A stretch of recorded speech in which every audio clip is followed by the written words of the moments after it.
اعوذ باللہ من الشیطان الرجیم بسم اللہ الرحمن الرحیم ألم نشرح لك صدرك ووضعنا عنك وزرك الذي أنقض ظهرك ورفعنا لك ذكرك فإن مع العسر يسرا إن مع العسر يسرا فإذا فرغت فانصب وإلى ربك فارغب ألم نشرح لك صدرك کیا ہم نے نہیں کھولا لک آپ کے لیے صدرک آپ کے سینے کو ووضعنا عنك وزرك اور ہم نے نہیں رکھا عنك آپ سے وزرک آپ کا وہ بوجھ الذي انقض ظهرك جس بوجھ نے آپ کی کمر کو توڑ دیا تھا ورفعنا لك ذکرک اور ہم نے لک آپ کا ذکرن آپ کے ذکر کو بلند کیا ورفعنا لك ذکرک اور ہم نے آپ کے ذکر کو بلند کیا۔ معزز سامعین کرام، یہ سورت آپ کے سامنے سورہ انشراح ہے، یعنی علم نشرح لک صدرک ہے،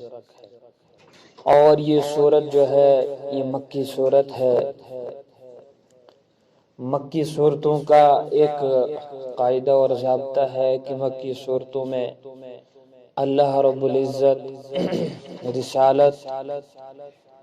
آخرت اور توحید کو بیان کرتا ہے۔ اس صورت میں اللہ رب العزت نے رسول اکرم صلی اللہ علیہ وسلم پر انعامات جو کیے تھے ان کو بیان کر رہے ہیں۔ سب سے پہلا انعام ہے شرح صدر، یعنی اللہ کے نبی صلی اللہ علیہ وسلم کے سینے کو کھول دیا ہے نور نبوت کے لیے۔ اللہ رب العزت نے جب اللہ کے نبی صلی اللہ علیہ وسلم کے دل کو کھول دیا نور نبوت کے لیے، تو اللہ تعالیٰ نے بھی اس انعام کو بیان کیا قرآن پاک کے اندر، اور سوال کے طور پر اللہ رب العزت فرما رہے ہیں الم نشرح لک صدرک، کیا ہم نے لک آپ کے لیے، یعنی نبی اکرم صلی اللہ علیہ وسلم آپ کے لیے صدرک آپ کے سینے کو نہیں کھولا، مطلب ہے کھول دیا۔ یہ جو سوال ہے یہ سوال استفہام انکاری ہے۔ یہ سوال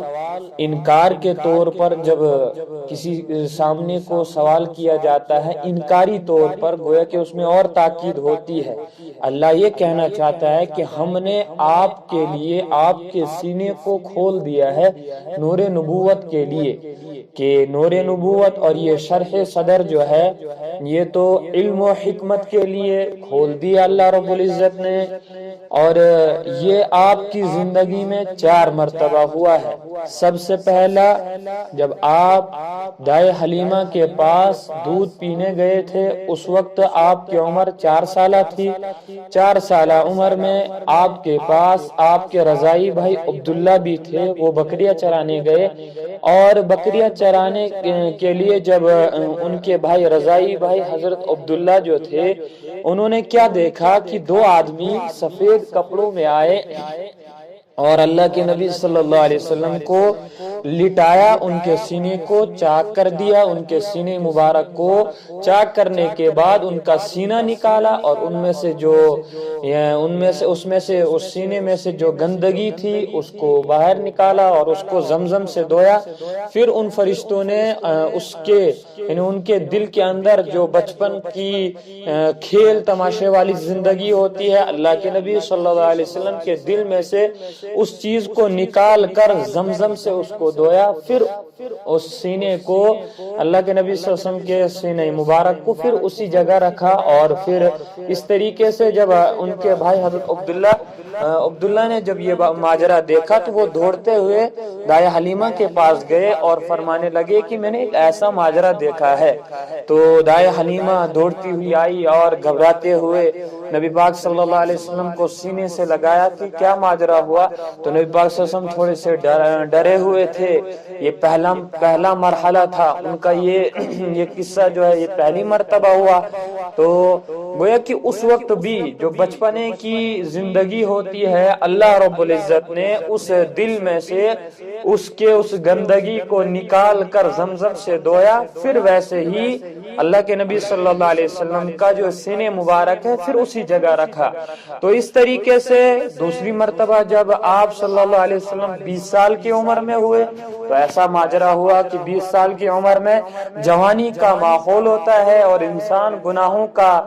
گناہوں کی طرف زیادہ رغبت کرتا ہے، تو دل جو ہے وہ گناہوں کی طرف زیادہ رغبت کرتا ہے۔ 20 سال کی عمر میں اللہ رب العزت نے پھر 2 فرشتوں کو بھیجا اور اس کے بعد اللہ کے نبی صلی اللہ علیہ وسلم کے سینے مبارک کو چاک کیا، اور سینے مبارک سے جو یہ گناہوں کی لذت ہوتی ہے یا جو گناہوں کی طرف دل مائل ہوتا ہے، اللہ رب العزت نے اس کے ماہیت اور اس کا جو وہ وہاں گندگی تھی زمزم سے دھویا، پھر ویسے ہی اللہ رب العزت نے فرشتوں کے ذریعے سے اس سینے مبارک کو نبی پاک صلی اللہ علیہ وسلم کے اس جگہ رکھا۔ اس طریقے سے یہ 2 مرتبہ ہوا۔ پھر جب اللہ کے نبی صلی اللہ علیہ وسلم کو معراج کی رات معراج پر بلایا تو پھر بھی اس وقت بھی اللہ کے نبی صلی اللہ علیہ وسلم کے سینے مبارک کو چاک کیا، یہ 3 مرتبہ ہوا۔ اور چوتھی مرتبہ جب آپ کو نبوت سے نوازنا تھا تو نبوت کا جو علم ہے یہ ایک بہت بڑا علم ہے، نبوت کے علم کو سمانے کے لیے دل کا صاف ہونا بھی ضروری ہے، تو اللہ رب العزت نے فرشتوں کے ذریعے سے نبوت یعنی 40 سال کی عمر میں ان کے سینے مبارک کو چاک کیا، پھر سے وہاں نور نبوت اور علم و حکمت کو کی جو جگہ ہے وہاں اس کو آب زمزم سے دھویا، پھر ویسے ہی اسی جگہ رکھا۔ گویا کہ آپ کی زندگی میں 4 مرتبہ ایسا ہوا۔ پھر اللہ رب العزت نے یہ انعام کیا کیونکہ نور نبوت کو ان کے دلوں میں سمایا، اور اسی طریقے سے اللہ رب العزت یہاں ارشاد فرما رہے ہیں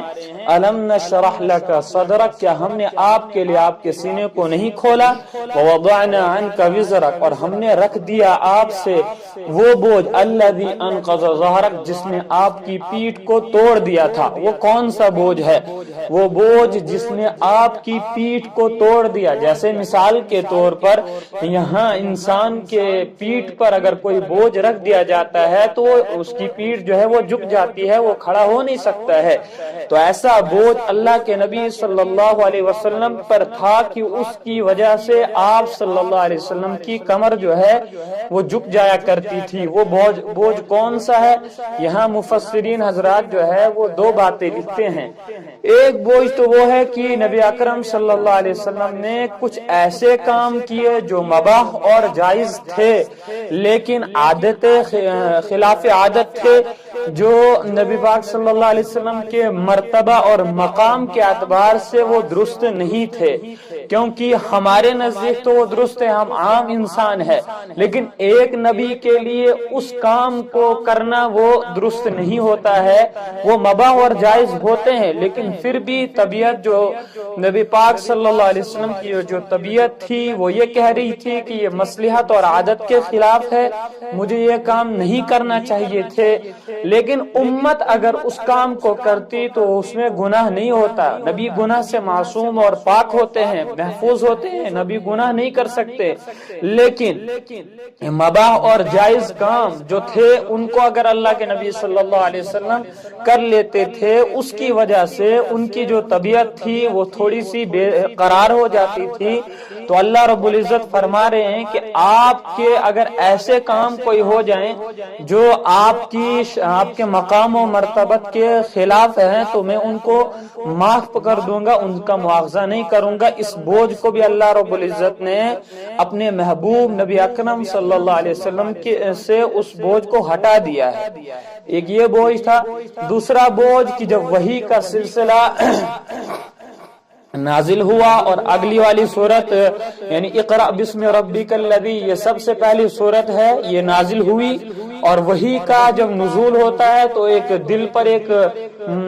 سختی سی پیدا ہو جاتی ہے، ایک بوجھ سا پیدا ہو جاتا ہے۔ وحی کے بعد پھر اللہ رب العزت جب وحی آئی، اس کے بعد اللہ رب العزت نے فرمایا کہ فاستقم کما امر،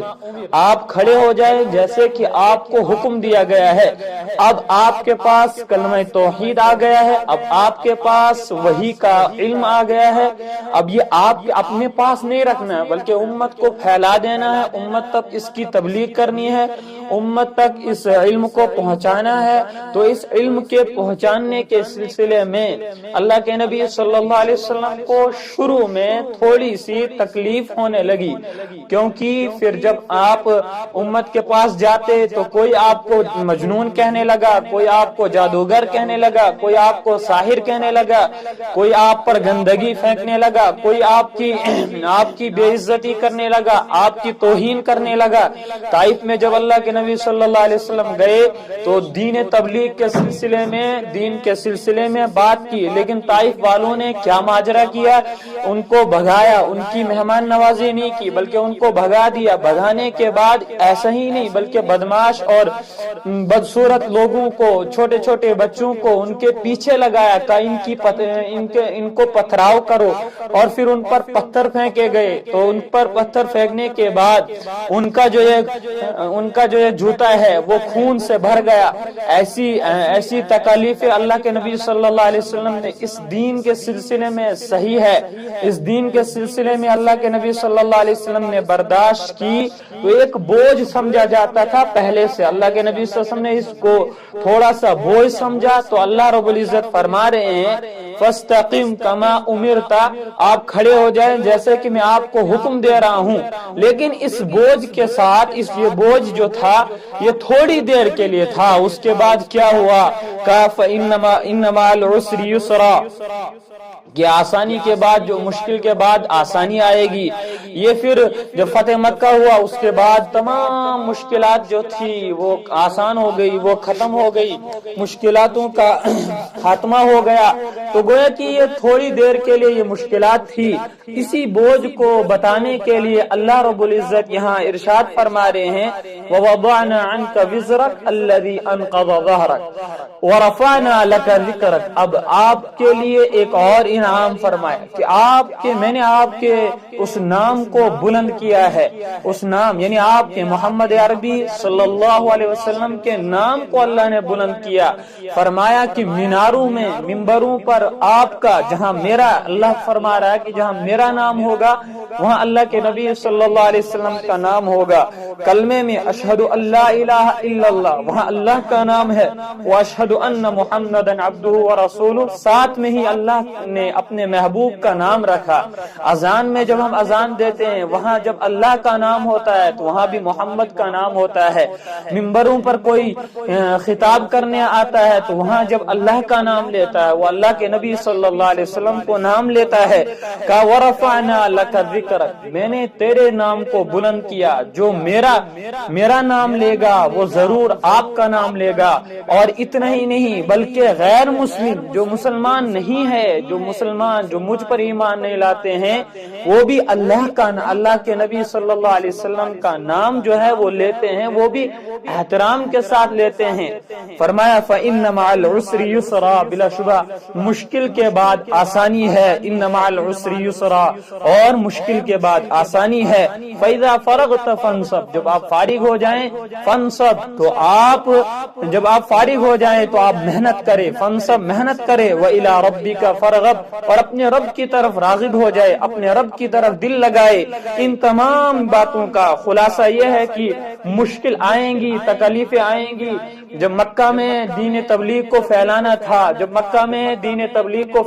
تو حالات ایسے بن گئے کہ دین کی تبلیغ نہیں ہو رہی تھی۔ اگر کوئی کلمہ توحید کو کھلے طور پر پڑھتا تو اسے گرفتار کیا جاتا، اس پر زور و جبر کیا جاتا اور اس پر